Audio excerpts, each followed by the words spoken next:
Boa tarde, né? Boa tarde a todos e todas que nos acompanham nessa live de hoje.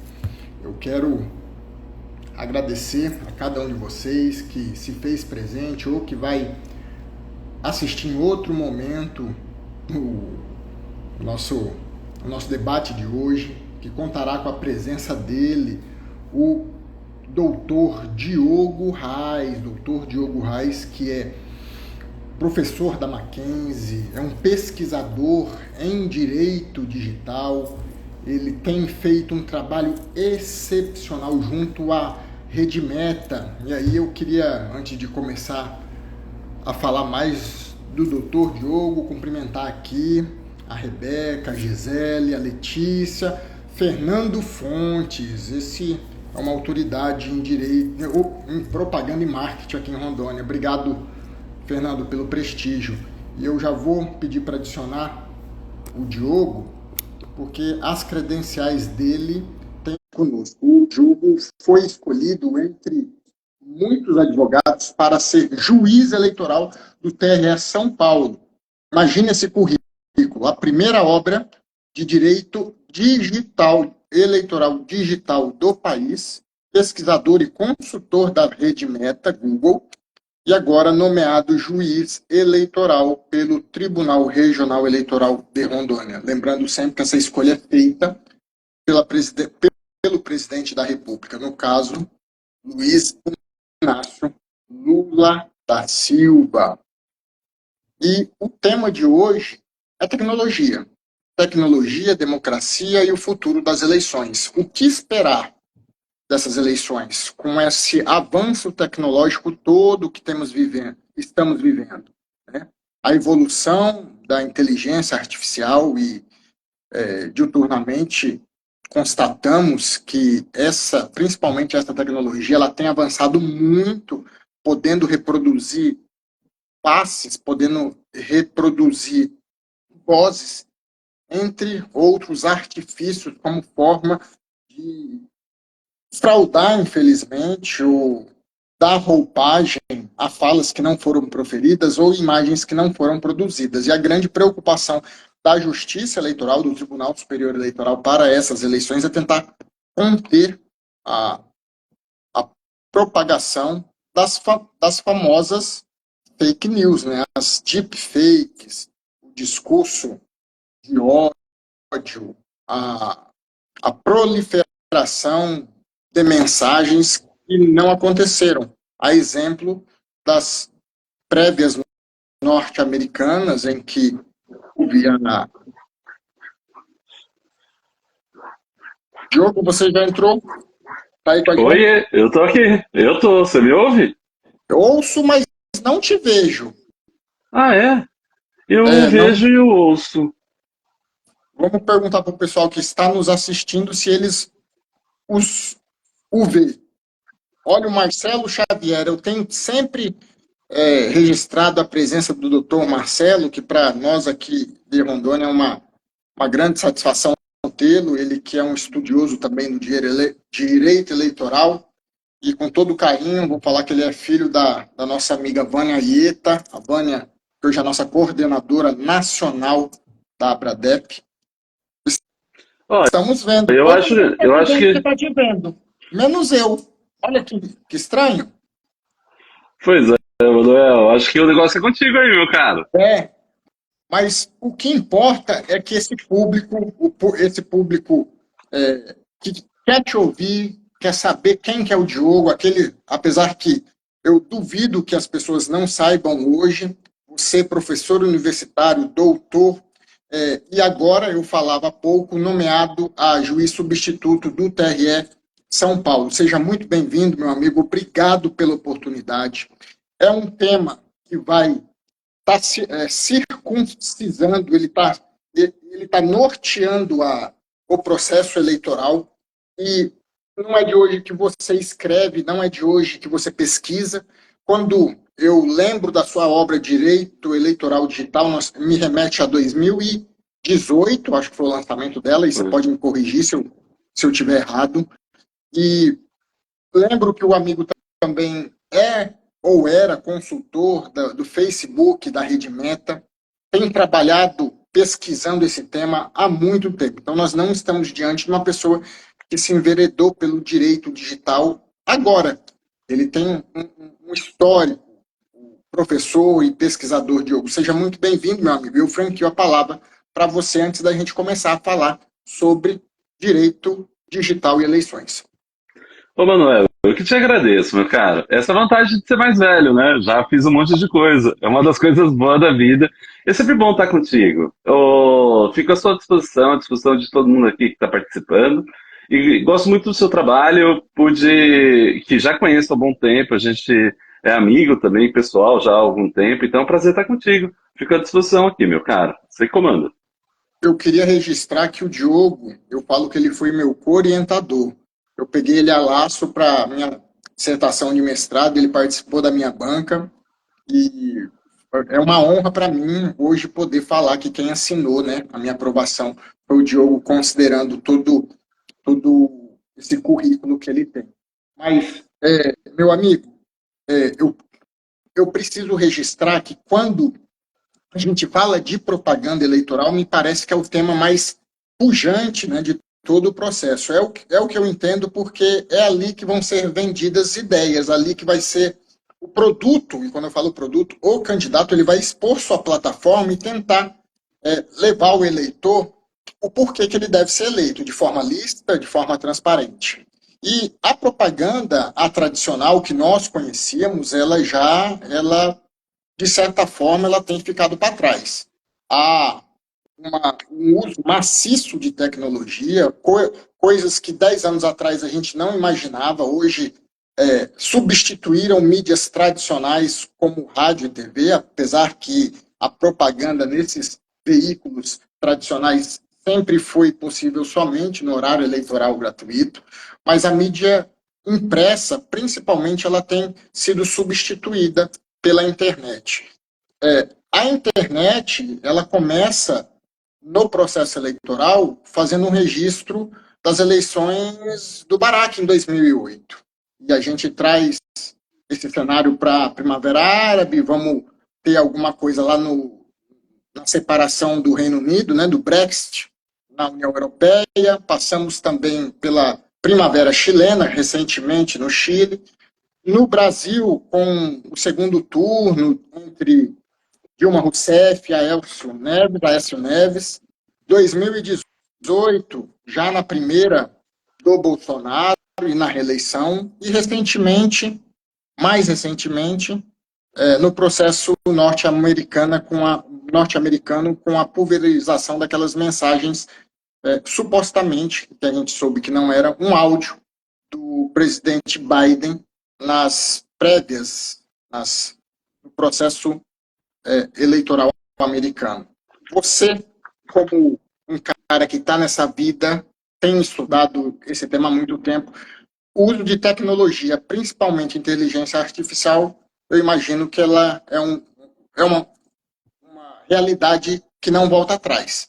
Ou nós nos adequamos, ou seremos alijados enquanto advogados, enquanto candidatos e todos aqueles atores que circundam, né, o cenário eleitoral. É isso mesmo? Pois é, meu amigo. Manuel, ah, cara, a nossa vida tá na internet. A gente está na internet, todo mundo tá aqui junto com a gente, né? Eu acho que uma das coisas mais incríveis que a internet fez foi romper ou desafiar duas grandes barreiras físicas que pautaram a humanidade desde sempre. De uma certa maneira, ela rompe com o tempo e o espaço. Nós agora estamos num espaço diferente e estamos juntos. Estamos compartilhando ao mesmo tempo. Mas se esse conteúdo ficar disponível e outra pessoa acessar em algum outro momento, não dá para dizer que não estava junto conosco. Então, de uma certa forma, a internet ela faz essa magia. E ela meio que rompe esses dois grandes limites que pautaram a humanidade desde sempre. E já que ela está na nossa vida, por que ela não estaria na política, né? Eu acho que pensar a internet na política é também pensar a política na vida. A internet faz parte da nossa vida, assim como a política. E separar esses dois mundos seria uma forma artificial de tentar, de uma certa maneira, e poderia acabar provocando até a separação do pior cenário para o cenário democrático, a separação do eleitorado e dos candidatos. Então, ela entra nesse espaço. Eu acredito que de fato, é um caminho sem volta e que tem muita coisa boa, mas também tem muito desafio. Você mencionou alguns desses desafios, mas eu acho que isso traz a relevância para uma comunicação multitela. Assim, basicamente, em especial nas eleições municipais, a gente tem pouquíssimos municípios que têm a propaganda eleitoral na TV. Pelo motivo de que, embora a propaganda eleitoral na TV seja obrigatória, né, o horário eleitoral gratuito é obrigatório, apenas os municípios com transmissoras de TV que transmitem a propaganda eleitoral dos municípios onde elas estão.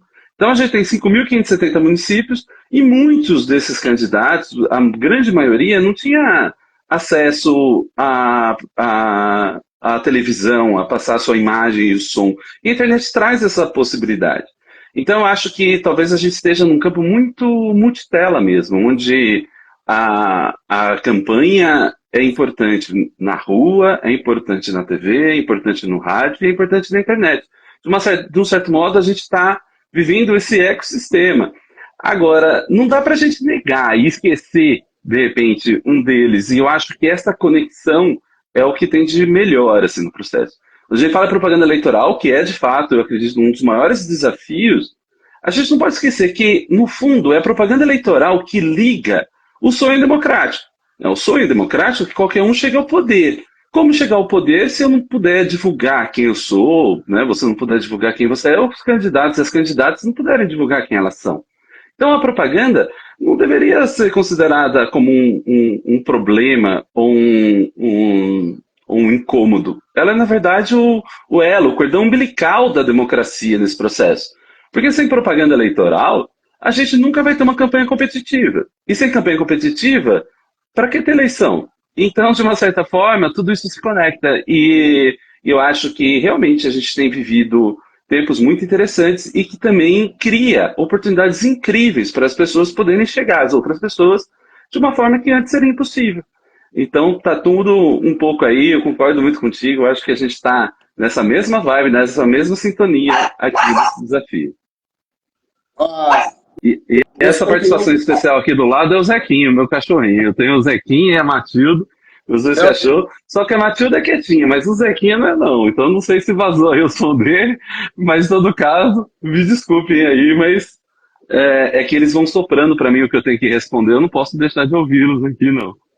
Dessa vez ele não quer pular no seu colo, não. Coloca ele aí pra gente. Ele sempre tá aqui, ó. A Matilda, né? Na última Você vez conheceu a Matilda aqui em casa. Ó. E esse é o Zequinho. Ele que é o latidor aqui, ele que costuma aparecer, adora aparecer esse menino. Diogo, eu e você que temos vamos dizer, uma idade mais avançada, né? Nós passamos por um período de eleição em que alguns artifícios eles eram permitidos. A exemplo do showmício. O showmício ele deixa de existir desde a 1365, se eu não estou enganado, lá em 2015. Ou antes disso. Acho que foi 2006, acho que foi com a 11.300. 11.300? Que cai showmício, cai brindes, se eu não me engano, mas eu também não tenho certeza. Mas fica aqui como, talvez, provável.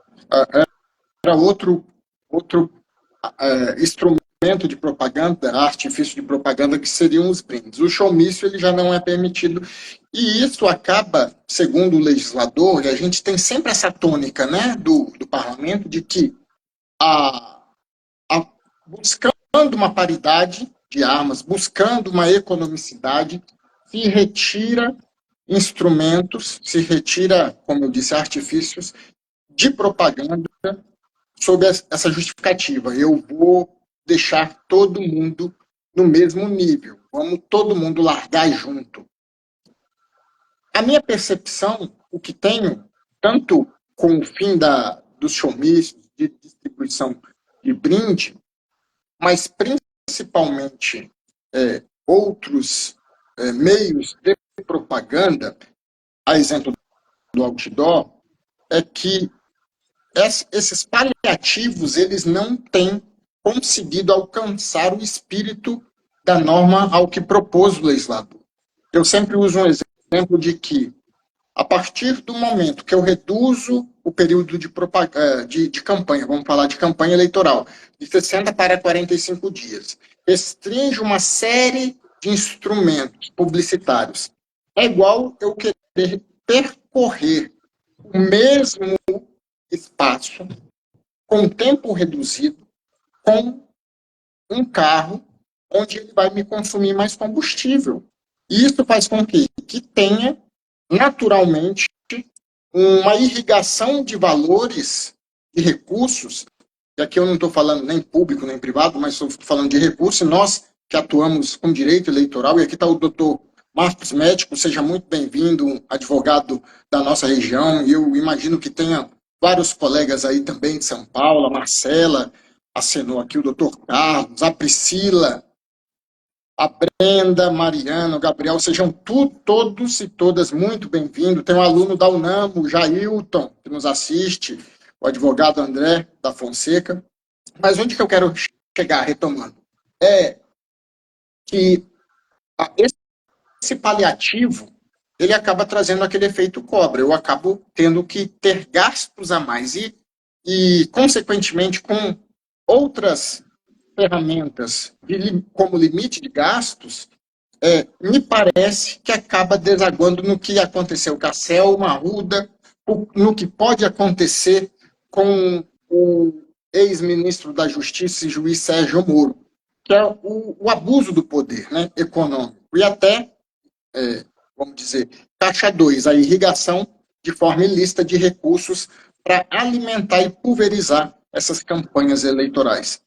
O legislador, sem pensar no reflexo, traz uma alteração legislativa que, num primeiro momento, ela parece ser pertinente, mas a longo prazo, a médio prazo, ou testado nas eleições municipais, que são sempre o grande laboratório, e nós vamos testar algumas delas, nos mostra meios que depois acabam sendo mudados, revertidos para as eleições gerais.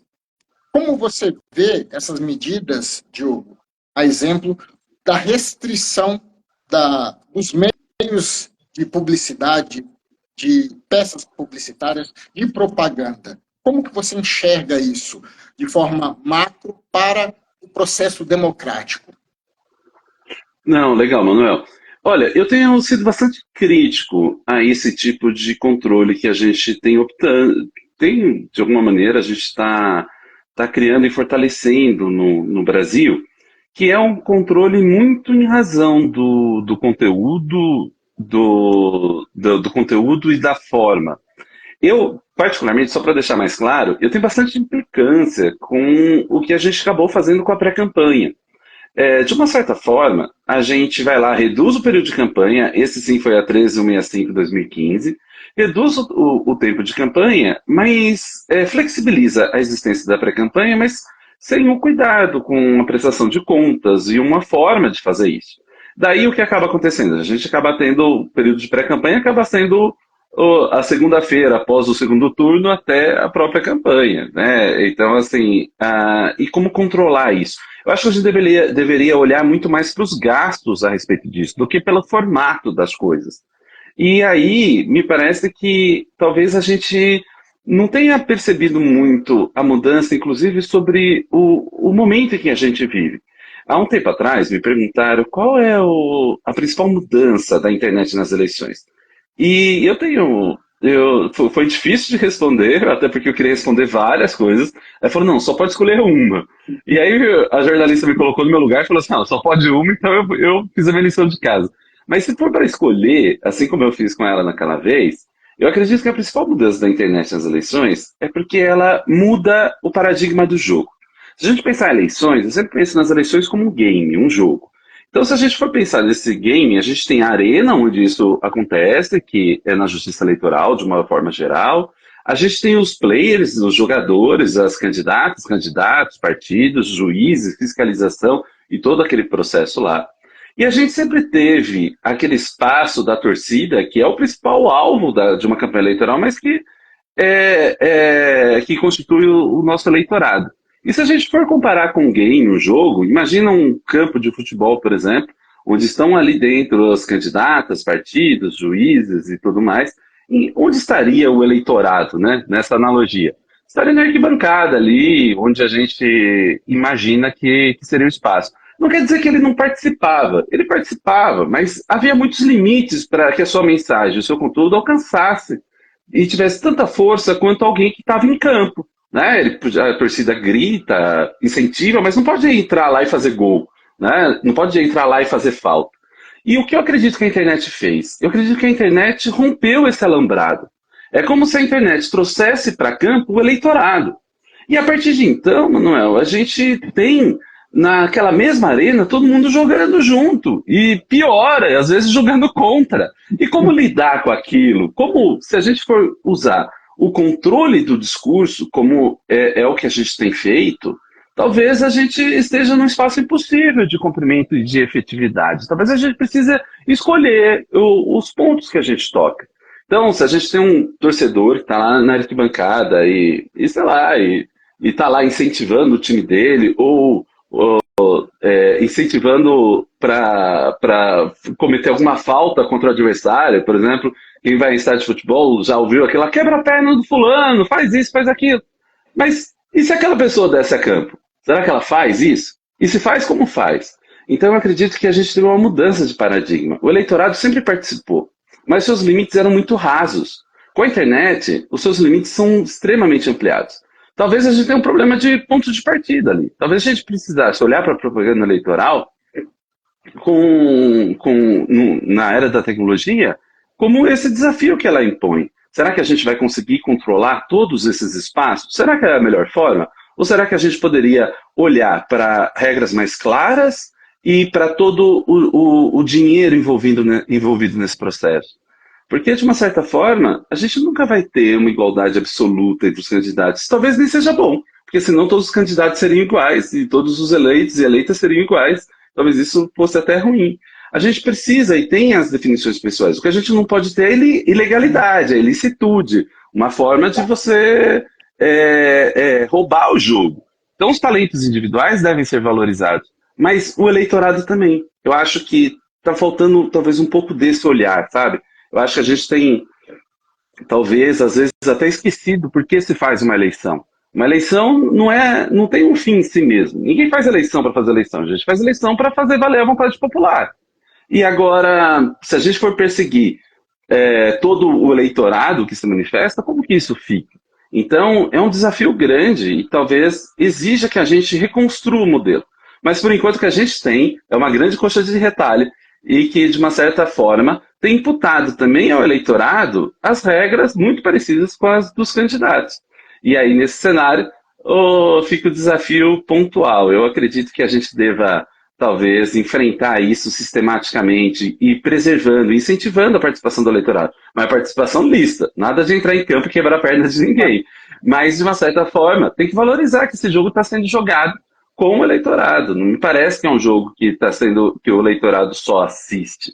Ele também joga, e a gente precisa entender esse processo e, de uma certa maneira, valorizar isso também, porque no campo da licitude, da coisa certa a fazer, o sonho de todo mundo, numa democracia, é que o eleitorado realmente participe. A gente não quer o eleitorado fora disso. Então, eu acho que a gente precisa, talvez, rever um pouco o nosso ponto de partida e valorizando a eleição para o que ela serve.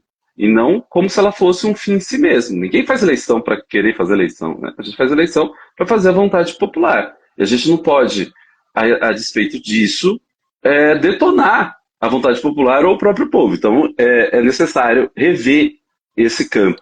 Né? Já que está todo mundo dentro, eu acho que é um bom momento para a gente poder rever um pouco esse paradigma. Perfeito. E eu quero registrar aqui o Gustavo Costa, ele está escrevendo o seguinte aqui para a gente. Hoje, a pré-campanha é de quase um ano. Reduziu o tempo de campanha e, infelizmente, aumentou muito a pré-campanha. Com razão, a anotação dele... E sem prestação de contas, sem nada. Né? A gente não tem garantia. E aí a insegurança jurídica aumenta, né? Mas desculpa, mano. Não, justamente, eu só pego o gancho e dou para você chutar, porque você é o nosso convidado e esse registro que ele faz, a gente percebeu em 2018, o caso Selma, e agora está percebendo com o caso Moro, que deve ser julgado no próximo dia 1º de abril, né?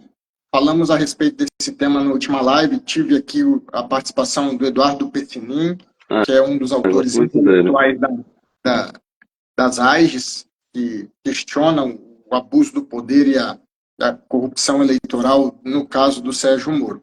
O Helder, esse daqui é seu aluno, seu orientado, você foi orientador dele do mestrado, o Helder Não, Gutzmann, ele é do é o Helder, é um grande amigo também, nosso colega de Abradep. Ele faz doutorado comigo aqui no Mackenzie. Eu sou orientador dele aqui no doutorado. que bacana. Um abraço pro Helder. Eu não consigo enxergar as pessoas que estão entrando, em todo caso. Fica aí o meu. Muito obrigado a todo mundo também, Manuel. Todo Valeu mundo aí. aqui parabenizando o amigo pelos ensinamentos. É a Michele, deixa eu ver o que é a Michele. Aprender com o querido professor Diogo é um prestígio. Michele Sato. Olha, A Michele, Michele é nossa colega, professora Michele Sato. Também uma grande amiga. Muito obrigado, Mi. às vezes esse sentimento ele é comum, sabe, Michele? Todo mundo que conhece o Diogo é para além do conhecimento jurídico. Ele é um ser humano fantástico. Ele, além desse coração gigante, ele tem se dedicado, e aí, tanto é que está colhendo os frutos. Foi nomeado recentemente juiz eleitoral do Tribunal Regional Eleitoral de São Paulo. Lembrando sempre, o Tribunal Regional Eleitoral, isso em todo o país, a escolha começa por um processo que passa pelo Tribunal de Justiça. Em Rondônia, esse processo ele se inicia na OAB, um dos poucos, mas a escolha é pelo presidente da República. E São Paulo é um colégio eleitoral em que a percepção da advocacia enquanto participante desse processo de seleção, né, Diogo? Eu não sei se é igual aqui, mas a forma como o advogado é inserido na corte eleitoral, ela traz uma visão, uma luz que só nós enfrentamos no dia a dia o direito eleitoral, que já fizemos campanha, que somos consultores, ministramos conteúdo, sabemos o quão é importante entre o ser e o dever ser, a diferença.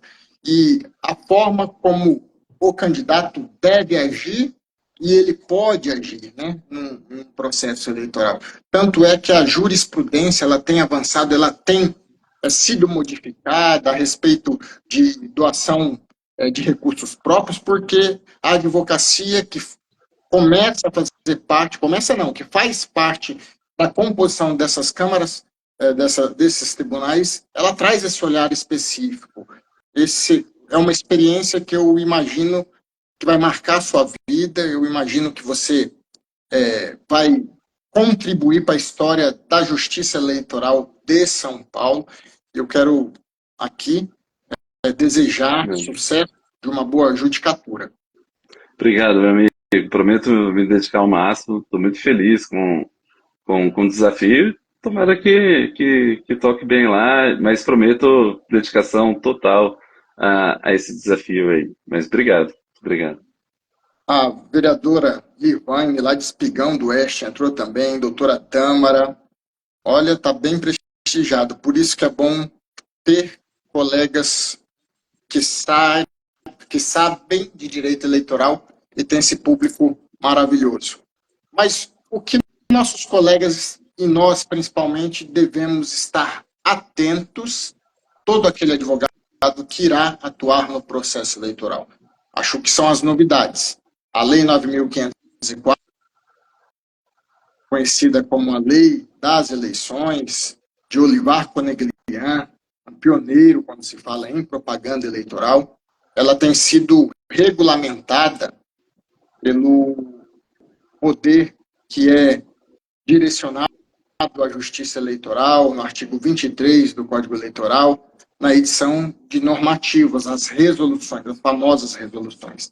A 23.610, que é a resolução que trata especificamente da propaganda eleitoral, ela passou por sensíveis alterações, inclusive desdobrando numa nova resolução quando se fala de listas eleitorais 735 e, em especial, da responsabilidade do provedor, né, da difusão, da divulgação de dados falsos e a responsabilidade e, principalmente, da possível caracterização do abuso dos meios de comunicação, né?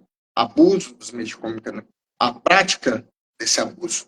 Eu queria começar falando, Diogo, o que tem estampado os jornais Folha, Globo, os jornais locais, as matérias, e os advogados estão apreensivos, porque ainda foi dia 27, ela foi datada, foi no julgamento do dia 27 de fevereiro, ainda está muito cedo, acho que cabe discussão, como nós falávamos antes de entrarmos no ar.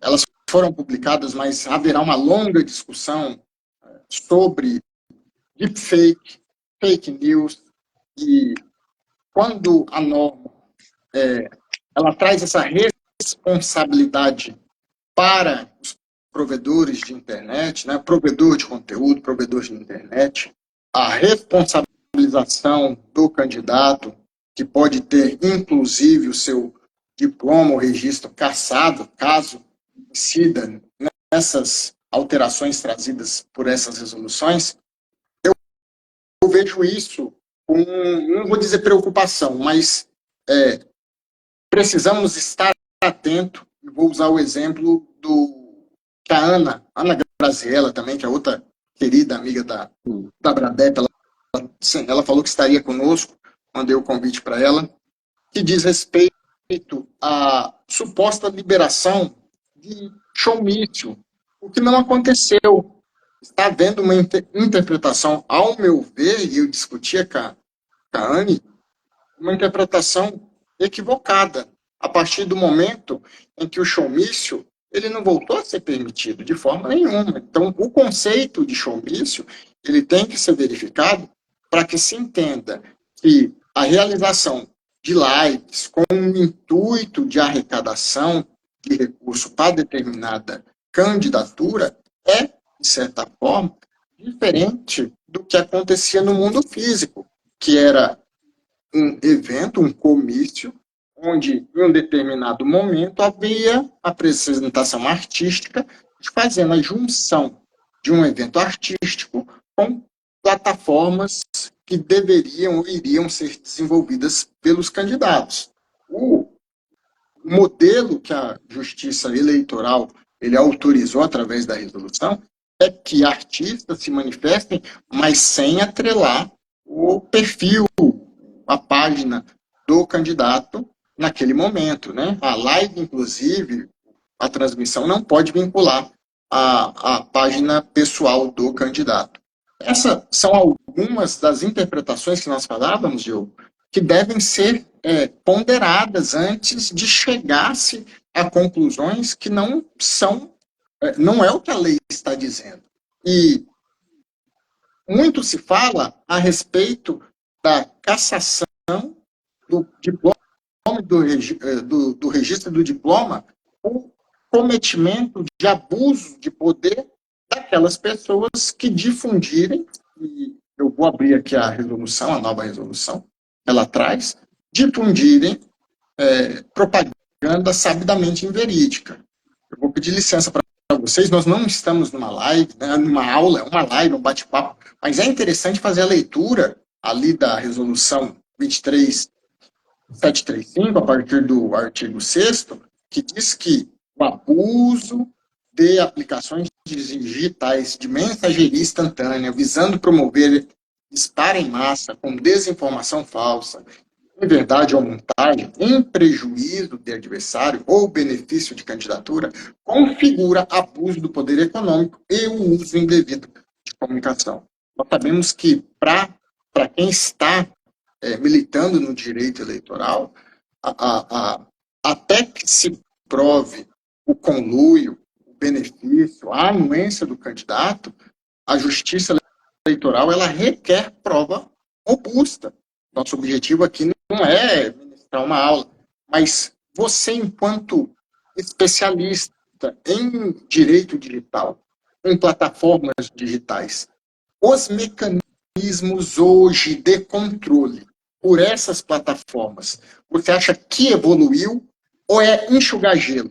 A Justiça Eleitoral ela está querendo transferir para os provedores, e aqui eu vou usar provedores de forma macro, sem a expertise que eu sei que o amigo possui, de diferenciá-los. Ou não, esse é o caminho realmente, é possível estancar eu não vou falar fake news, eu não vou falar deepfake, mas a livre, ou não vou dizer liberdade de expressão, mas a manifestação, que hoje, né, vive essa dicotomia, esse paradoxo, né, de Karl Popper entre a liberdade de expressão e o direito à privacidade. Eu queria que você comentasse para a gente. Qual que é a sua percepção? Manuel, bom, tem várias coisas para a gente poder falar daí. Eu vou tentar puxar do último ponto que você trouxe. Se as plataformas têm melhorado, se elas estão preparadas para agir ativamente nesse processo, ou proativamente. A gente não pode esquecer que o universo da internet, né? Eu sempre costumo fazer essa pergunta. Eu falo assim, qual é o tamanho da internet, né? É um negócio meio esquisito, porque já que a internet desafiou o tempo e o espaço, como medir? Mas se a gente pegar uma pesquisa de uma empresa que faz essa conta, é uma empresa chamada Domo, D-O-M-O.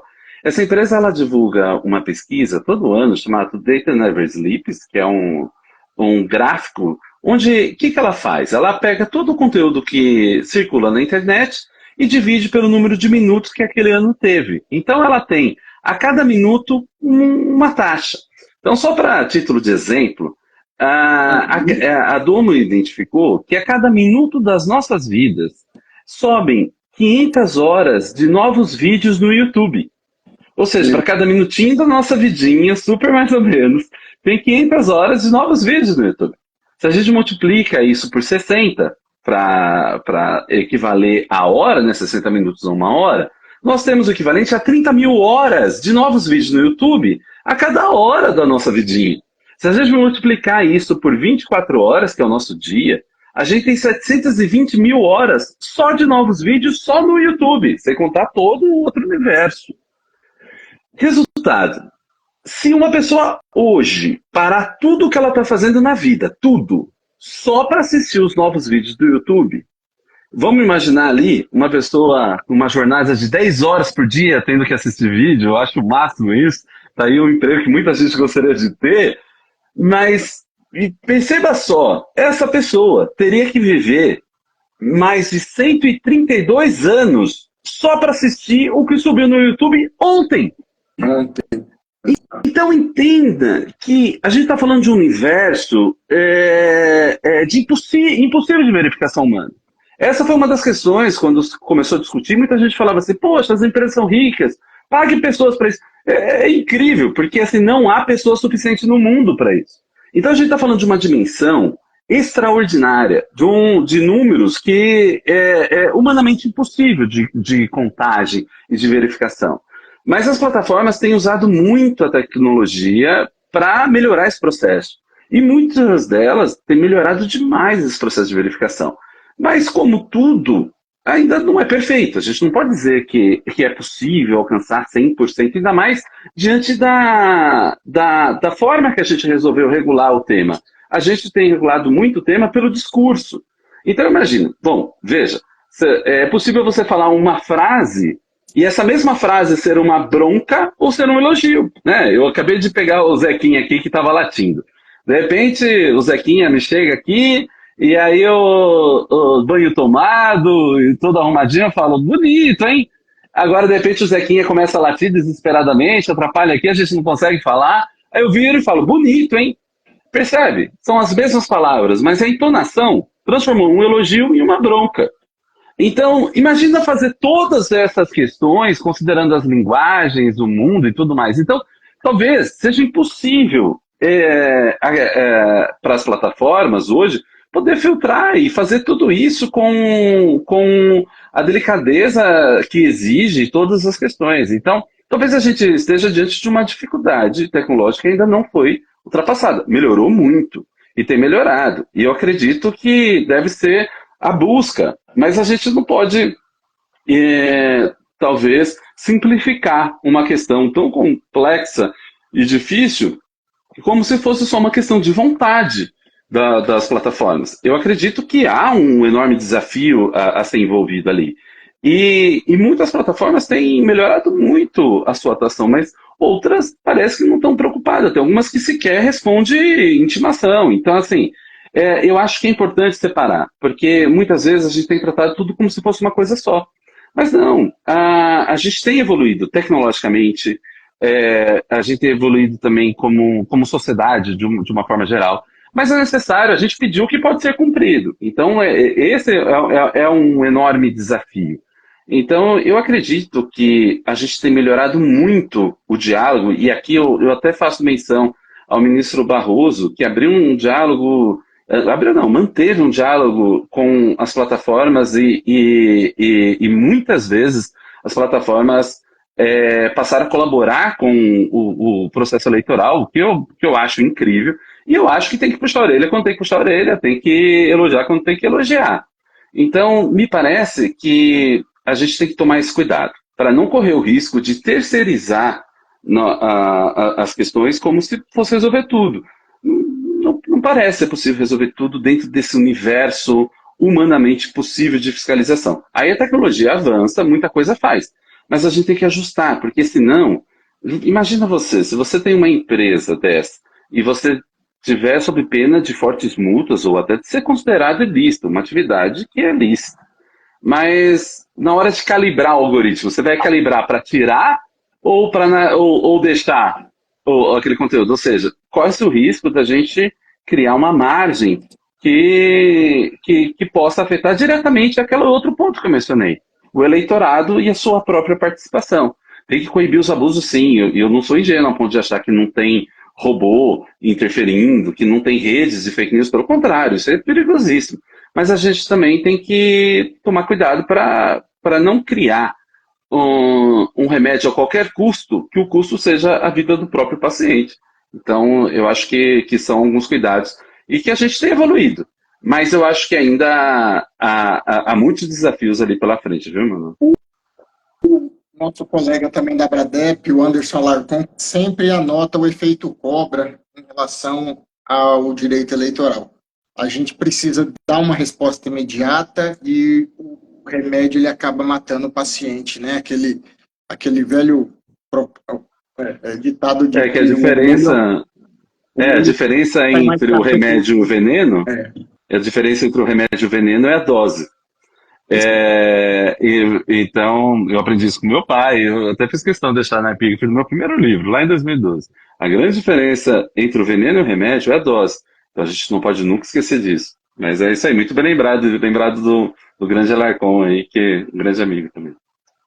Estamos tendo a presença de vários colegas advogados aqui, doutor Vitor Morelli, doutor Ramon, entrou também a prefeita Heloísa. Então, o público tem participado. Estou tentando pegar uma pergunta aqui feita a doutora... O doutor Wellington está aqui, Juliane, queria registrar, é complexo, a doutora Suelen Vandal, lá de Ji-Paraná, que nos assiste. Meu amigo, as alterações elas estão aí, a gente não vai conseguir esgotar esse tema.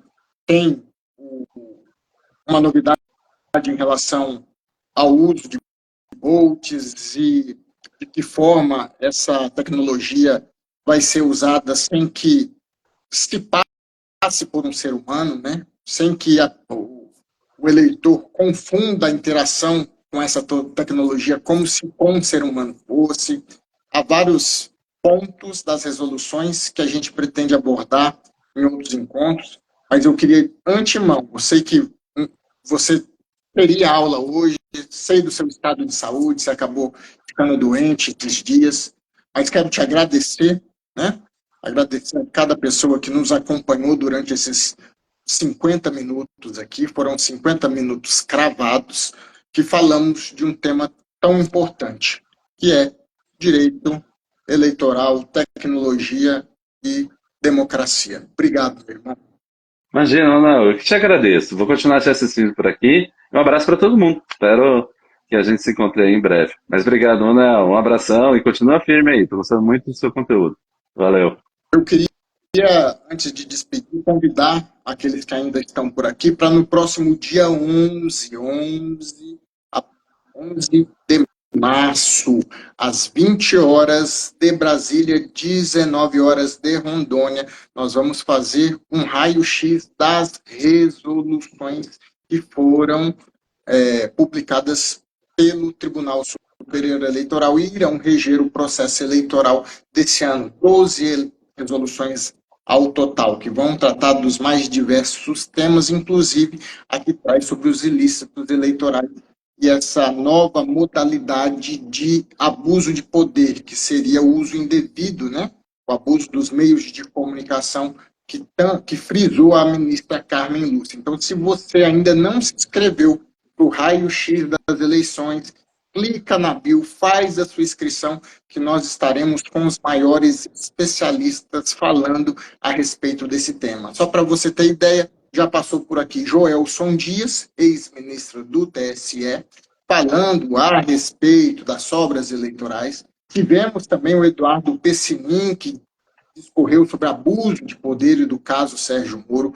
Hoje estamos recebendo ele, um dos maiores. Eu tenho uma admiração e um carinho pelo Diogo imensurável, e é um especialista em direito digital.